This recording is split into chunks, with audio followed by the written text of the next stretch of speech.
pasos grandotes para determinar en qué categoría está, y luego pasos pequeños dentro de esa categoría para encontrarlo, ¿no?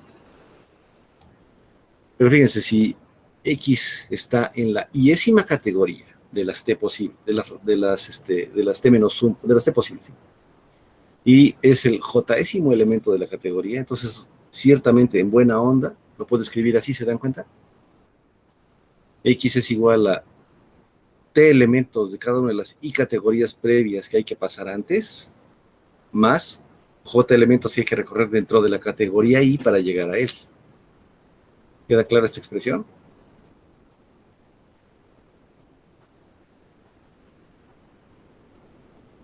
Sí. Es escribir a X en términos de la categoría en la que está y cuánto hay que moverse dentro de ella para encontrarlo, ¿no? Ese es el chiste en esta expresión. Y está chido porque entonces me permite escribir X de tal forma que puedo darme cuenta de cómo tengo que buscar, ¿se dan cuenta? Primero tengo que buscar I, y ya que encuentre I tengo que buscar J, ¿no? La observación crucial del método es la siguiente, ¿no? Entonces, si T es raíz de N, y si B es igual a alfa a la X, donde X, por supuesto, tiene entonces esta forma, ¿no? Entonces, beta es alfa a la X, que realmente es alfa a la IT por alfa a la J. ¿Están de acuerdo conmigo? Porque X es IT más J. Pues bueno, usando la ley de los exponentes, nada más abrimos la X como por su valor, y entonces nos quedamos, en vez de con una suma de exponentes, con un producto de factores, ¿no? Los dos factores con alfa, entonces habría que sumar el exponente y ya. O equivalentemente, el logaritmo de este lado es pues, X, y X vale IT más J, pues, ¿no? Es lo que había escrito hace ratito. Esta ecuación, la 5.2,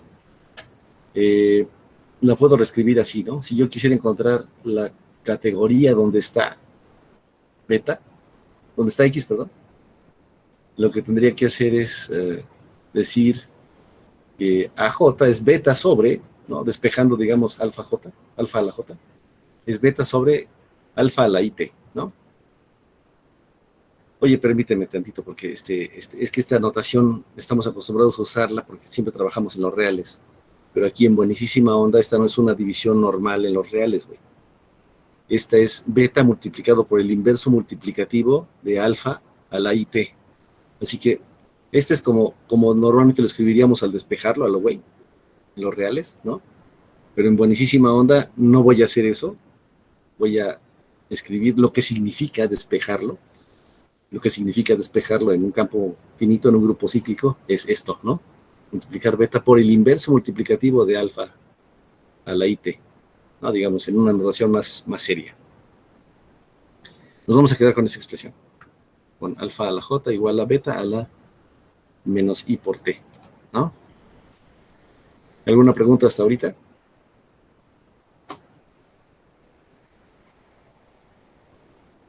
Bueno, pues vamos a seguir. El proceso de inicialización del método consiste en hacer lo siguiente. Vamos a construir una tabla con T-1 entradas de la forma así. J, que es como el índice del arreglo, y alfa a la J. Esos son los pasos chicos, ¿no? Esta, en principio, pues debería ser una tabla hash, porque quisiera poder accederla rápidamente en términos de la cosa que estoy buscando, no del índice donde lo busco, ¿no? Es decir, yo quiero buscar alfa J en esa tabla, me gustaría que sea la función hash suficientemente buena para regresarme en friega J, ¿no? Yo voy a decir la segunda componente y quiero que se me sea regresada la primera componente de esta pareja, ¿no? Es decir, quiero que me diga la posición del arreglo donde está guardado lo que te estoy dando. Bueno, luego por otra parte calculamos alfa a la menos T. Alfa a la menos T, que es pues, el primero de estos factores cuando I vale 1, ¿no? Eso es lo que quiero. Porque después voy incrementando el valor de I, nada más multiplicando por alfa, ¿no? Entonces tenemos alfa a la menos t, digamos. Ese es el paso grande que voy a dar. Y bueno, la llave inicial de búsqueda va a ser beta, que es el número que ya me dieron, que es al que hay que calcular el logaritmo discreto, ¿no? Por supuesto. Cámara, ese es el proceso de inicialización. Ahora, ¿qué hacemos? Miren, la primera iteración es así, ¿no? La llave que vamos a buscar es la segunda componente de la tabla hash, como dije hace ratito, desde la primera iteración, ¿no? Vamos a buscar la llave. La llave inicial es, como decíamos, beta, ¿no? Así que busco beta, a ver si la encuentro en la tabla. Si la encuentro en esta primera iteración, ya la hice, porque entonces estoy encontrando una entrada en la tabla, tal que beta es igual a alfa a la j, y ya acabamos, ¿no? Porque j ciertamente lo que me regresa a la función hash, ¿no? La j que me regresa es el exponente que estoy buscando. Ya acabé con el programa de logaritmo discreto, ¿no? Ya encontré el exponente al que hay que elevar alfa para obtener beta, que es j, entonces está chido. Pero si no lo encuentro, entonces, entonces hay que pasar a la siguiente iteración, ¿no? Vamos a ver. Si no es así, entonces debemos iterar, vamos a incrementar el valor de i en esta expresión. Y vamos a cambiar la llave que vamos a buscar por esta. Beta multiplicado por alfa a la menos i por t. Es decir, beta multiplicado por el inverso multiplicativo de alfa a la it. Porque esto, ¿no? Por esto.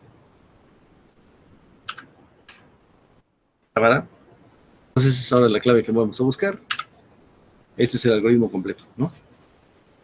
Como decíamos al principio, m es, bueno, aquí m es la t que definía ya en el texto, ¿no? La t es en el texto la t es la raíz de n, aquí es m, perdón, también la anotación. Construimos una tabla desde 0 hasta m-1 entradas, o sea, m entradas, ¿no? En la tabla ponemos alfa a la j y j como índice de la tabla, ¿no? Y vamos a buscar de acuerdo con alfa a la j. Luego, alfa a la menos m es el inverso multiplicativo de alfa elevado a la m, por supuesto. Y la llave es, la llave inicial es beta, como habíamos dicho. Bye, Eric. Y luego iteramos el proceso, ¿no? Desde aquí vale 0 hasta m-1. Si encontramos la llave que estoy buscando en la tabla, entonces, pues j es lo que estoy buscando. J es el índice, ¿no? Que me regresa a la función hash de buscar. Y entonces regresamos, pues, i veces m más j, que es la j que acabo de encontrar. I veces m es, pues, hasta donde voy parado ahorita en el exponente, ¿no? Y ya estuvo. Y encontramos la x. En algún momento la vamos a encontrar. Si no la encuentro, por ahorita entonces la llave la altero. Y ahora va a ser alfa a la llave que ya tenía yo por alfa a la menos m. Es decir, estoy incrementando el índice i en esta expresión, ¿no? Y ya es todo. Entonces digo, no, voy a tener que cambiarme de categoría, vamos a pasarnos a otra categoría, a ver si aquí está, ¿no? Y luego, no, vamos a cambiarnos a la siguiente categoría, y bueno, vamos a pasarnos y así, ¿no? Y en cada una de las categorías diferentes busco en el mismo arreglo, a ver si ya encontré allí alfa a la j, ¿no? En algún momento lo voy a encontrar. En el peor de los casos me voy a tardar pues, el tamaño del grupo, porque voy a recorrer todas las categorías y por cada categoría voy a recorrer todos los elementos en ella. Ni modo, pues, ¿no? ¿Cuál creen que sea? ¿Cuál creen que sea el orden o la complejidad promedio de este algoritmo?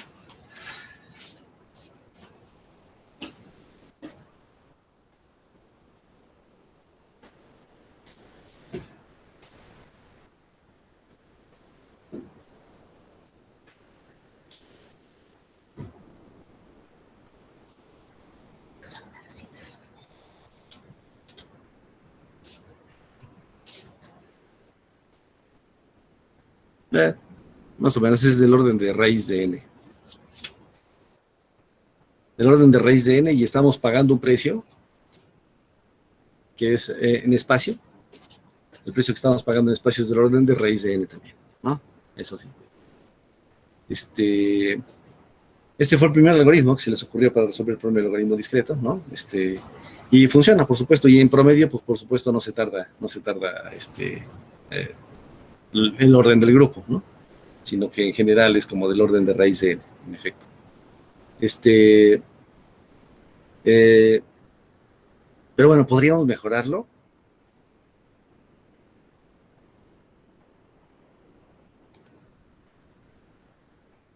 Pues resulta que sí. Se les ocurrió después.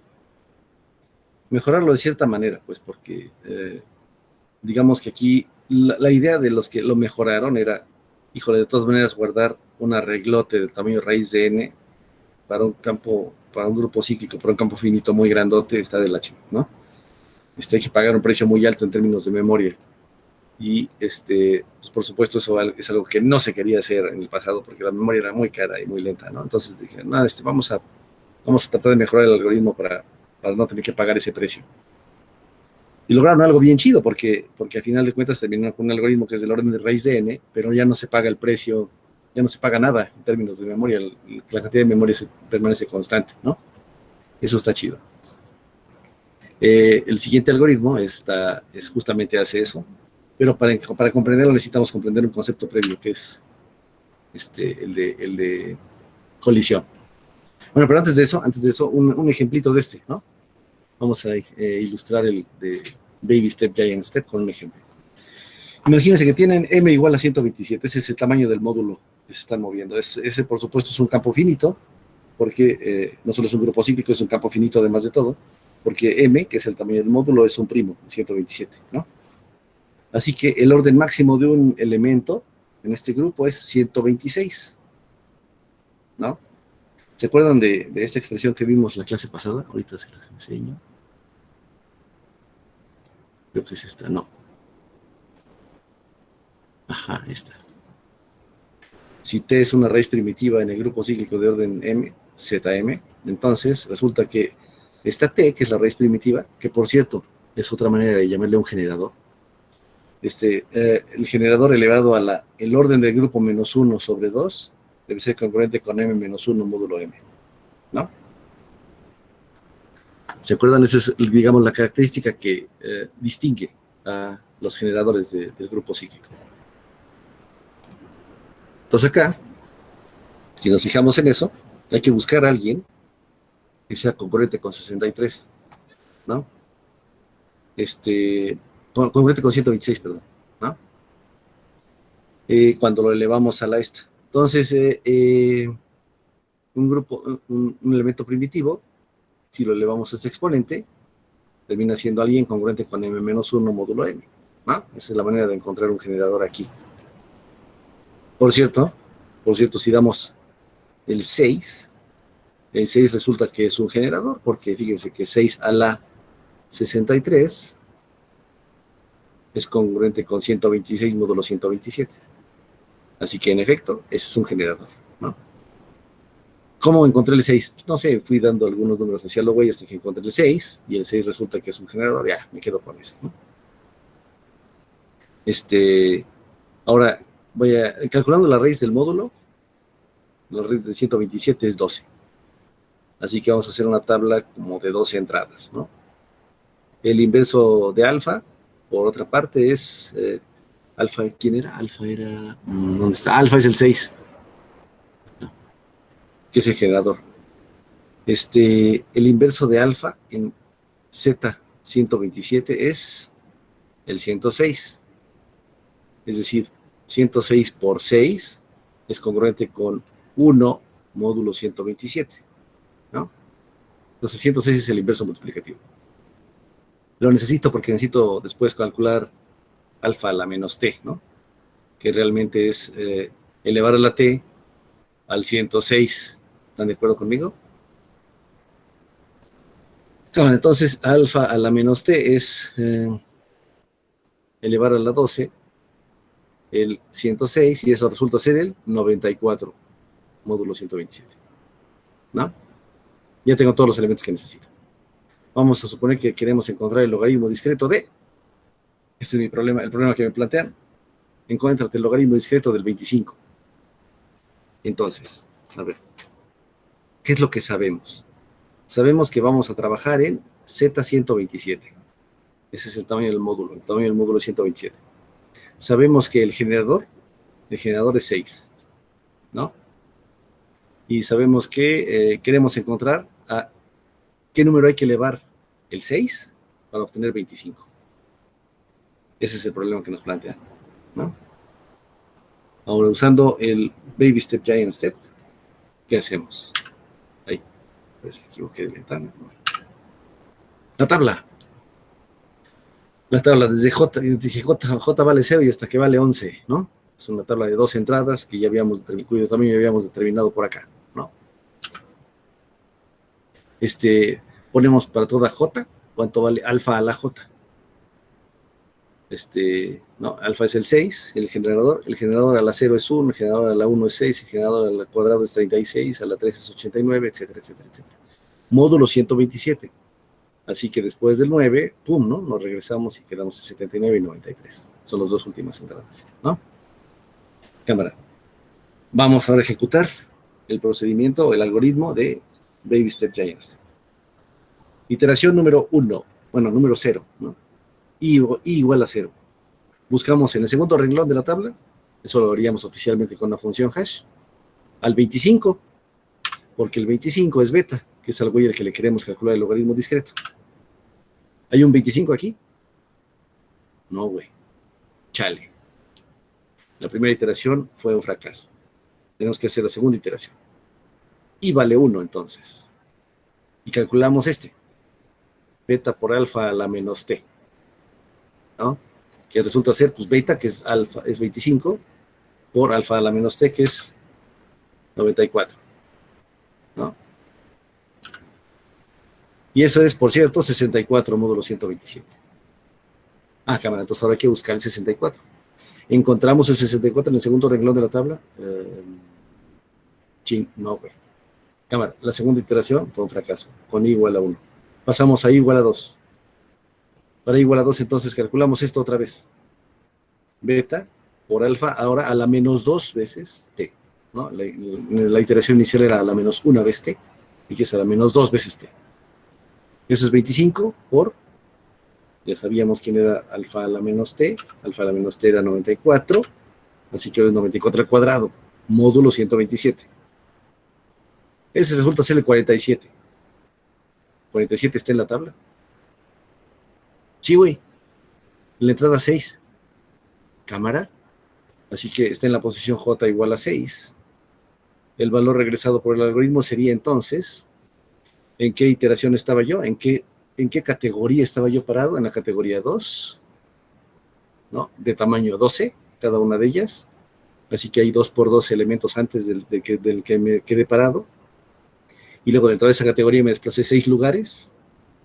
Así que 2 por 12, 24 más 6, 30. Así que el exponente que estoy buscando es el 30. En efecto, 6 a la 30, módulo 127 es 25, que es el güey al que le quería calcular el logaritmo discreto, ¿no? Así funciona. ¿Alguna pregunta?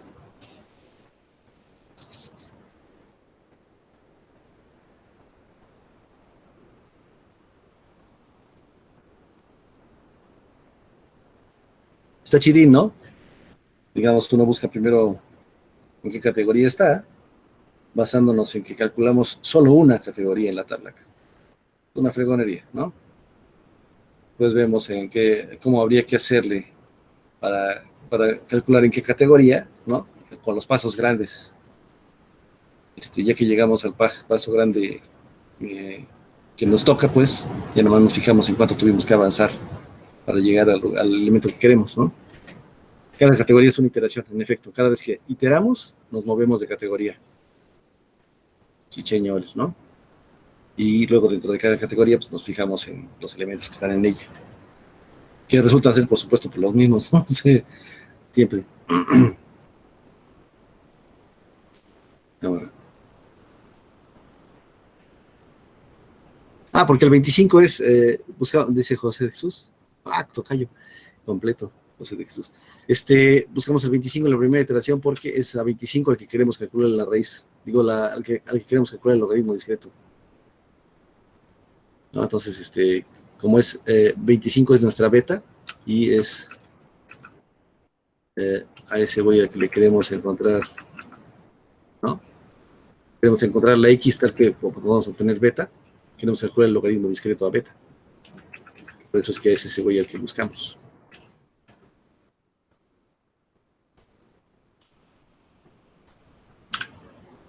Chaca. Cámara. Ahora, decía yo, este algoritmo entonces, digamos, se ejecuta en orden de raíz de n iteraciones. Bueno, en orden de raíz de n, ¿no? Ese es el número esperado de búsquedas que hay que hacer. Compramos tiempo, o digamos, pagamos tiempo y memoria, ambos del orden de raíz de n.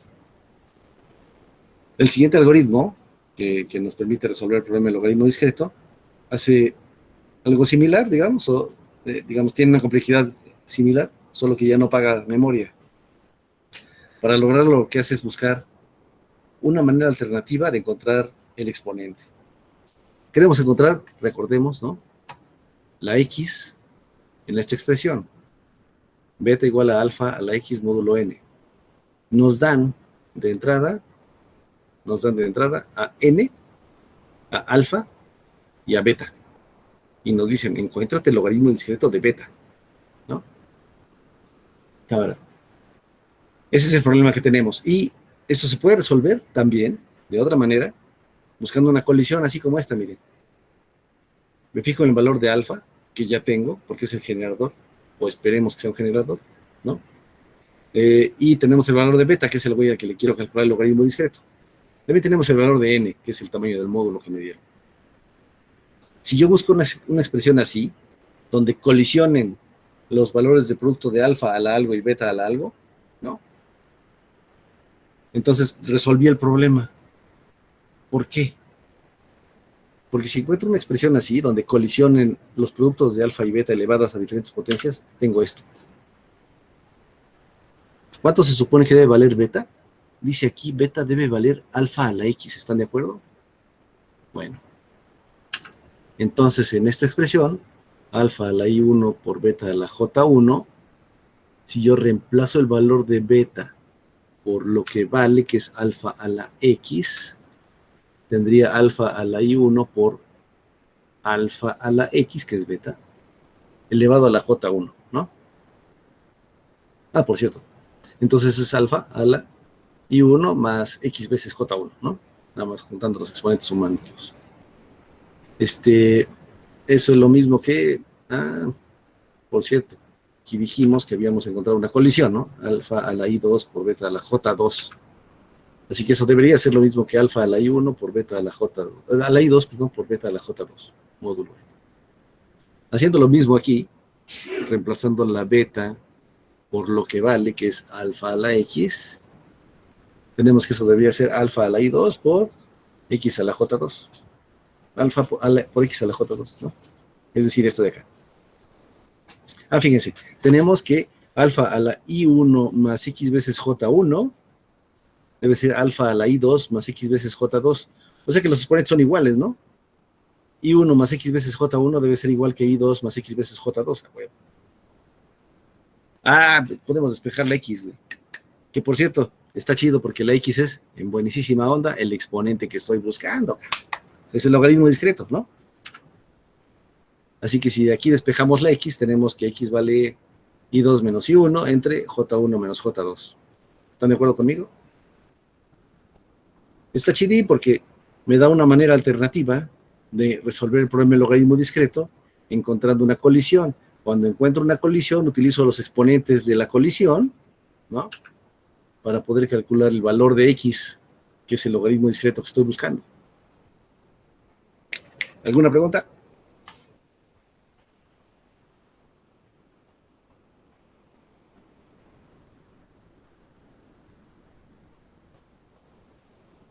Si en algún momento dudan de algo, pueden abrir el micrófono e interrumpirme. Sí, lo voy a repetir, cámara. De hecho, voy a echarme la explicación desde el principio de las colisiones. El problema que tenemos, el que queremos resolver, es el problema del logaritmo discreto. ¿Qué significa? Encontrar el valor de la X en esta expresión de aquí. Es el exponente al que hay que elevar alfa, que es un kernel, que es un generador, para encontrar beta, que es un cuate al que le quiero calcular el logaritmo discreto, módulo n, ¿no? me da los valores de beta, que es el güey que le quiero calcular el logaritmo, alfa, que es el generador, y n, que es el módulo. Cámara. Voy a resumir voy a reducir este problema a otro, a encontrar una colisión. Cuando encuentro una colisión de esta forma, alfa a la I1 por beta a la J1, igualito que alfa a la I2 por beta a la J2 módulo n, resolví el problema. ¿Por qué? Porque si me fijo en que beta debería ser alfa a la X, y reemplazo el valor de beta aquí por alfa a la X, y aquí por lo mismo, por alfa a la X, tengo todo dado en términos de alfa. Y entonces puedo escribir esto.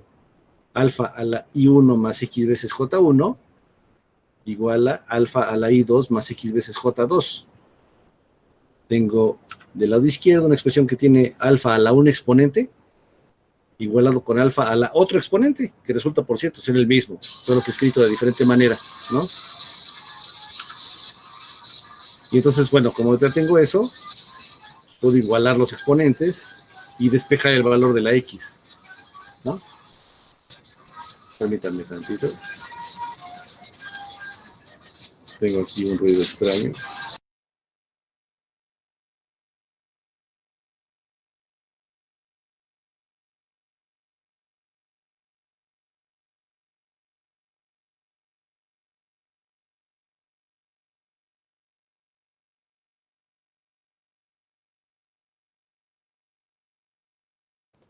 Sí, la canción de Thomas y sus amigos la tiene mi hijo como alarma en su teléfono. La alarma de mi hijo sonó acá atrás. Perdón. Entonces, bueno. Pues ustedes son como de esa época, ¿verdad? Bien, más o menos. Como de la época de Thomas y sus amigos. Qué chido. Ustedes lo vieron cuando todavía era como de animación paso por paso, ¿verdad? Bueno, sí, estaba yo diciendo, ¿verdad? Antes de que llegara Thomas y sus amigos, que si logro encontrar una colisión, realmente tengo igualados estos dos exponentes, o estas dos maneras diferentes de escribir el exponente. I1 más X veces J1, I2 más X veces J2. Y entonces puedo despejar el valor de la X y obtener esta expresión, que me dice cuánto vale X, que es, por supuesto, el exponente que yo quería encontrar, el logaritmo discreto de beta, ¿no? Eric, ¿así quedó bien? Me lo he hecho otra vez por la interrupción. ¿Cómo lo ves? Sí, ok. Órale. Igual si en algún momento algo no queda claro, me regreso, ajá. Ejemplo, ¿no? Miren. A lo mejor con el ejemplo no queda. ¿Mande? ¿Y qué tan fácil es encontrar esos dos? O sea, exacto, los números que necesitamos, los alfas y los betas. No, los alfas te los dan. Las betas te las dan. Lo que Claro, tienes que perdón, encontrar los son los exponentes. exponentes. Ajá. ¿Qué tan fácil es? Ahorita vamos a ver qué tan fácil es. Pero bueno, vamos a poner un ejemplo de una colisión y cómo funciona la colisión para resolver el problema, ¿no? Imagínense que tenemos un grupo cíclico multiplicativo, Z11, güey, ¿no? Tiene que ser un grupo multiplicativo, así que le vamos a quitar al cero, porque si no ya no es un grupo multiplicativo, ¿no? Entonces es Z11 asterisco. El asterisco significa que le quitamos el cero, ¿se acuerda? Cámara. Ahora, alfa es igual a 2, ese es el generador del grupo, ese me lo dan, igual que la 11, que el 11 de Z11, ¿no? Y me dan beta también, beta es el 9. Entonces me dicen, a ver, encuéntrate, güey. ¿A qué número tengo que elevar el 2 en Z11 para obtener 9? Eso es resolver el problema del logaritmo discreto para el 9, ¿no? En Z11, utilizando al 2 como generador. Por supuesto, ya vimos en una clase previa que el 2 es un generador en efecto de Z11, ¿no? Entonces sí tiene solución a este problema. Cámara. Me voy a fijar en todos los elementos de Z11. No todos los elementos de Z11. Alfa a la I. 2 a la 10 es el valor 24, el valor nominal es 1024, y el elemento de Z11 que obtengo realmente es el 1, porque 1024 módulo 11 es 1. 2 a la 1 es 2, el valor nominal es 2, y 2 módulo 11 es 2. 2 a la 2 es 4, 4 módulo 11 es 2, es 4 y así, ¿no? Así que aquí estoy obteniendo los elementos, todos los elementos de Z11 en términos de alfa a la I, donde alfa es 2. Así que fíjense, esta tablita realmente lo que me dice es, si quieres obtener el 1 a partir del 2 como generador, tienes que utilizar el 10. Es decir, el 10 es el logaritmo discreto del 1 módulo 2. El 1 es el logaritmo discreto del 2 módulo 2. El 2 es el logaritmo discreto del 4 módulo 2. El módulo 11, perdón. El 3 es el logaritmo discreto del 8 módulo 11. Y así, ¿no? Fíjense, entonces queremos obtener el número X tal que al elevarlo a la 2 a la X, obtenemos 9. Aquí está, ¿no? Es esta entrada de la tabla. 2 a la 6. Si utilizamos al 2 como generador y queremos obtener un 9 en Z11, vamos a elevar el 2 a la 6, que es un 64, y módulo 11 es 9. Así que el logaritmo discreto del 9, utilizando el 2 como generador en Z11, es 6. ¿Están de acuerdo conmigo? Estamos buscando el 6 entonces. Vamos a encontrar una manera novedosa, vamos a buscar una manera novedosa de encontrar el 6, utilizando colisiones. Si hiciéramos una tabla similar para beta, digamos, ¿no? Beta a la 0 es 1, beta a la 1 es 9, ¿no? El 9 es el otro número, ¿no? ¿Se acuerdan? Beta al cuadrado es 4, beta al cubo es 3, etcétera, ¿no? Y bueno, después de llegar al 4 se repiten, me quedan los mismos. Fíjense que existe una colisión entre estos dos. Fíjense. 2 al cuadrado es 4, ¿no? 9 al cubo. 9 al cubo es 3. Esto es 4. 4 por 3, 12, ¿no? Y 2 a la 8, 2 a la 8. 2 a la 8. Acá está, 2 a la 8 es 3. Beta a la 9, ¿no? Digo, 9 al cuadrado. 9 al cuadrado es 4 por 3, 12, ¿no? En efecto, tengo los mismos, el producto, los dos productos, el de la izquierda y el de la derecha, son igualitos aquí. Solo que encontrando dos valores diferentes de exponente para el 2 y para el 9. Así que lo que hice fue encontrar una colisión, ¿no? El exponente I1. ¿Beta tiene que ser generador? Beta tiene que ser generador, sí, en efecto. Ah, no, beta no tiene que ser generador, perdón, no, ese es alfa. No, beta es el número al que le quieres calcular el logaritmo discreto. Beta es el que te da pero no tiene que ser generador, beta. No tiene que ser generador. Es un resultado de elevar el generador a la algo. Es un elemento arbitrario de Z11 en este caso. Es un elemento arbitrario de ZM. Y te dicen, a ver, encuéntrate el logaritmo discreto de este güey. Y ese güey es beta. Ok. Entonces, estamos usando en esta, para calcular la colisión, estamos usando al generador, que es alfa, y al güey al que le queremos calcular el logaritmo discreto, que es beta, ¿no? Y viendo exponentes diferentes de cada uno de ellos, multiplicados, para que nos den cosas como esta. El generador al cuadrado por el cuate al que le quiero calcular el logaritmo discreto al cubo, es lo mismo que el generador a la 8, multiplicado por el cuate al que le quiero calcular el logaritmo discreto al cuadrado, módulo 11. Los exponentes son, este 2 de aquí es I1, este 3 de acá es I2, es J1, perdón. Luego el 8 de aquí es I2 y el 2 de aquí es J2. En la expresión que teníamos antes, esta, pues nomás sustituimos I2, I1, J1, J2. Me da, adivinen qué, 6. En efecto, habíamos visto que 2 a la 6 es 9. Módulo 11. Así que resolvimos el problema del logaritmo discreto encontrando el 6, ¿no? Buscando una colisión. ¿De dónde salen los índices I y J? Ajá, son los de las tablas, en efecto, sí. Son los de esta tabla. Aquí tengo estos exponentes, son los índices I1 e I2. En particular, estos son los J, ¿no? Estos son los Jotas, los exponentes aquí. Y acá tenemos los índices Is, ¿no? ¿Preguntas hasta ahorita? Esto es lo que vamos a usar en el algoritmo que sigue.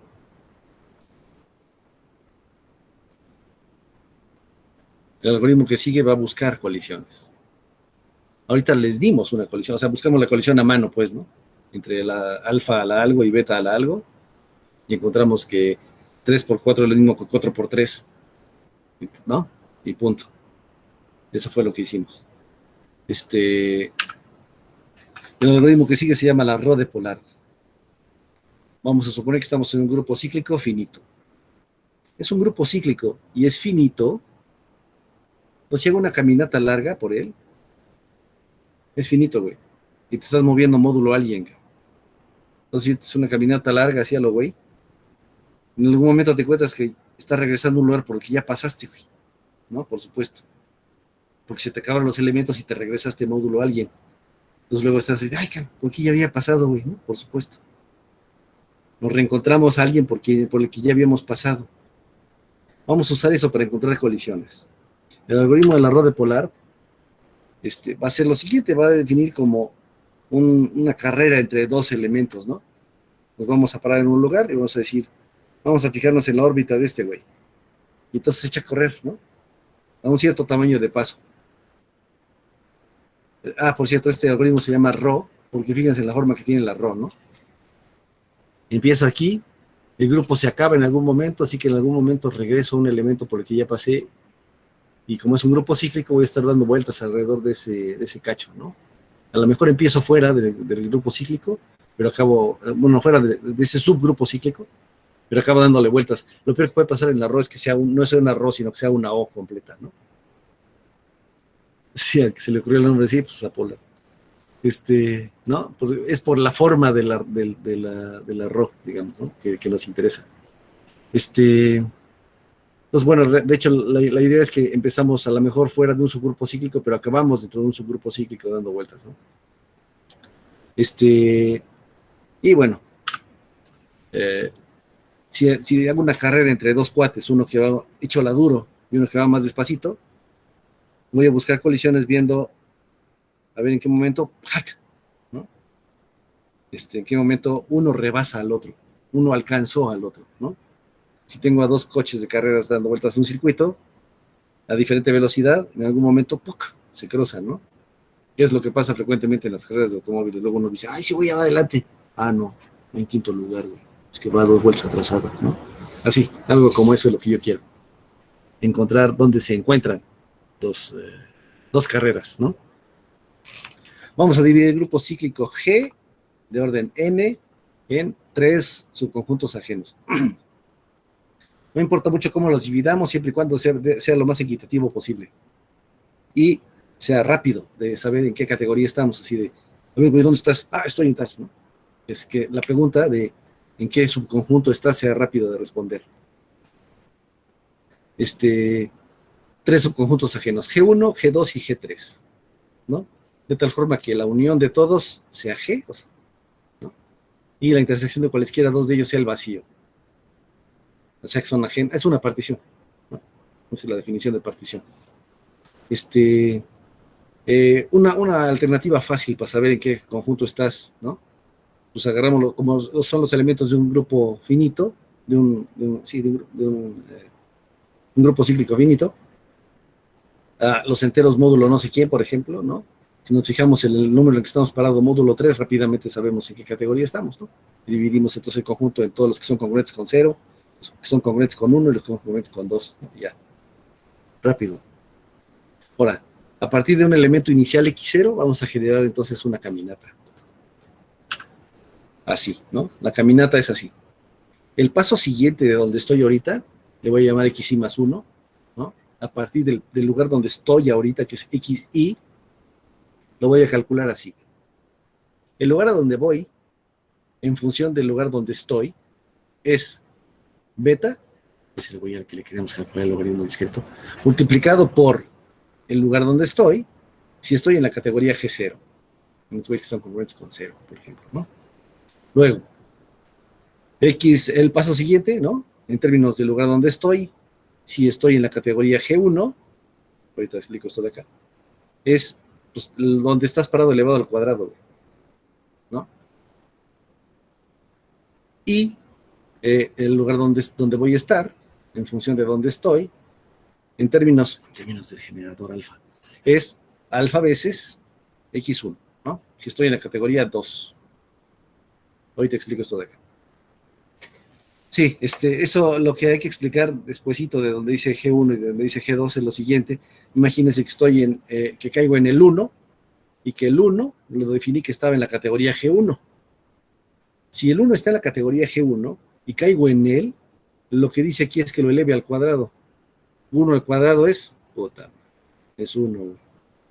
Y, sí, y pues entonces volví a caer en el 1, ¿no? Entonces el siguiente paso es el mismo que donde estoy. ¿Y ahora qué sigue? ¿Dónde caíste? Pues en G1. Puta madre. ¿En dónde? En el 1. Elévalo al cuadrado. ¿Qué te da? Pues 1. Ah, perfecto. Ya no nos movimos, ¿no? Nos quedamos en el 1 como estúpidos parados allá lo güey.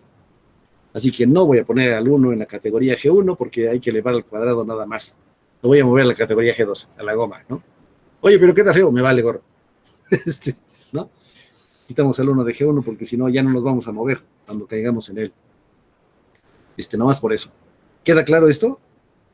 Dividí en 3 categorías y la función que me dice dónde es el paso siguiente en función de dónde estoy, la defino en términos de la categoría donde estoy parado, ¿no? En la categoría G0 lo multiplico por el cuate al que le quiero calcular el logaritmo discreto. En la categoría G2 lo multiplico por el generador. En la categoría del medio, nada más lo elevo al cuadrado. Si se dan cuenta, eso significa que estoy calculando, fíjense en el proceso iterativo, ¿no? Estoy calculando alfa a algo, porque estoy multiplicando a veces por alfas repetidas, ¿no? Si multiplico varias veces por una alfa, estoy elevando a la alfa a la algo, ¿no? Si multiplico por betas, entonces estoy elevando beta a la algo. Y a veces las dos se incrementan, alfa y beta, ¿no? En 2, por cierto. Estoy calculando entonces, pues, colisiones, ¿no? Alfa a la algo, beta a la algo, a la otro algo, ¿no? A ver cuando me las encuentro, ¿no? Porque voy a definir a 2 corredores y a los 2 corredores les voy a aplicar este procedimiento, ¿no? Entonces uno va a estar con sus alfas y sus betas y el otro también, y en algún momento, ¡ay, mira! Son igualitos, güey. Eso es una colisión. Ambos corredores tienen esta forma. Alfa a la AI, beta a la BI, ¿no?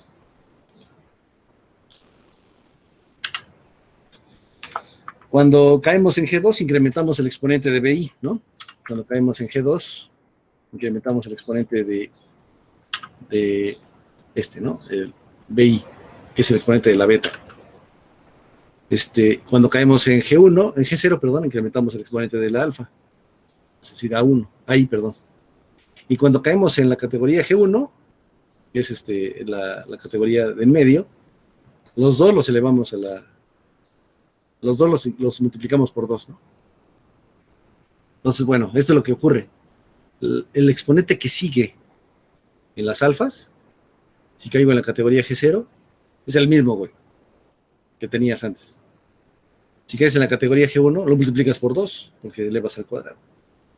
Y si caes en la categoría G2, lo incrementas en 1, ¿no? Porque estás multiplicando por alfa. Si el exponente de las betas, en cambio, es B, ¿qué le pasa? El siguiente exponente, en términos de las categorías donde caíste, es, si caes en la categoría G0, lo incrementas porque lo multiplicas por beta. Si estás en la categoría de medio, lo multiplicas por 2, porque le vas al cuadrado. Y si estás en la categoría G2, entonces lo dejas igual, porque no le mueves a la beta, le mueves al alfa, ¿no? Cámara. Entonces el algoritmo establece una carrera entre los recorridos de 2 puntos iniciales a distinta velocidad. Uno va a ir al doble de la velocidad que el otro, ¿no? Y en cuanto coincidan, habremos encontrado una colisión. ¿Cuánto tiempo nos vamos a tardar? Híjole, no sé, güey. Lo peor que nos puede pasar es que nos tardemos el orden del grupo, güey. Ah, no manches. Sí, pero no te preocupes. Pero es como del orden de raíz de n, güey, ¿no? Ah, está chido. Este es el algoritmo de la red polar, ¿no? Eh, inicializamos X0 a 0, B0, o sea, los exponentes, ¿no? En 0. El número de índice donde voy es 1. Y fíjense, XY es una función, realmente la función que esta, la función esta, ¿no? Lo que resulte, digamos, el exponente ahí se le aplica la función que determina con base en la categoría si hay que incrementarlo o no. El exponente BI, la función B, determinamos si hay que incrementarlo o no, dependiendo de la categoría donde estemos, ¿no? Y luego, fíjense, aquí tenemos otro, X subíndice 2i, es el otro carnal que voy a poner a competir, güey. Aquí le estoy aplicando fíjense esto, ¿no? Fíjense esto. La función f aplicada a la función f, que consiste en elevarlo al cuadrado, ¿no? Tomando alfa y beta. Luego, tomando alfa y beta, estoy iterando la función f, ¿se dan cuenta? Luego acá, el exponente que le corresponde a es a, aplicado a la función f, es, ¿no? Elevar al cuadrado, al doble de la velocidad, junto con a. Es lo mismo que le estoy haciendo al primero, se lo hago al segundo, pero después de aplicarle la función f. Otra vez. Entonces estoy dando 2 pasos en vez de 1, ¿no? Ese es el chiste aquí. El elemento x2i da 2 pasos cuando el elemento xy da un solo paso. Entonces van a diferentes velocidades, uno va al doble de la velocidad que el otro. Y las caminatas son pues, aleatorias, pues, porque van a caer en puntos diferentes, en categorías diferentes los puntos y van a irse moviendo de manera diferente, ¿no? Pero en algún momento, si en algún momento nos pasa esto, bendito Dios, ¿no? XY es igual a X2Y, entonces, ojo, entonces hay una colisión, ¿no? Bueno, si esto ocurre es que hay un error. Y si no, entonces regresamos la expresión que calcula el exponente en términos de la colisión, ¿no? Que es, recordemos, esta de acá. Bueno, esta de acá.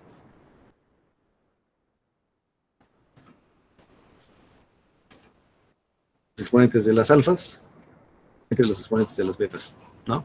Solo que con los índices intercambiados. Y ya, ¿no? Entonces estamos buscando una colisión, damos vueltas, ¿no? Hasta que en algún momento, ¡pum!, nos encontramos con que caímos en el mismo lugar, bendito sea Dios, ya estuvo, ¿no? Esto de si las Bs coinciden, sería una calamidad, porque esto significa que caímos en como que ya estamos en el mismo lugar. No me acuerdo por qué era esta condición de error, déjenme recordarlo. ¿Por qué podía pasar esto? Sí, ya no me acuerdo. Lo voy a tener que buscar. Pero bueno, el chiste es que normalmente lo que ocurre es esto de acá abajo, ¿no? Encontramos una colisión y entonces resolvemos el problema del logaritmo discreto calculando a X. Un ejemplucho. Ay, güey, ya se acabó el tiempo. Pues revisamos el ejemplo la próxima clase. ¿No tienen preguntas?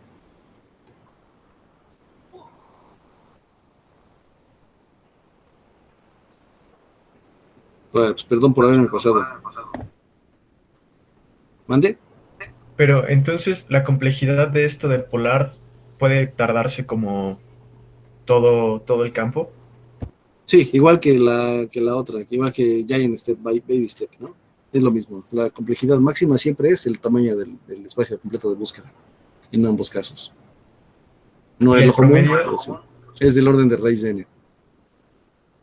En ambos. Ajá.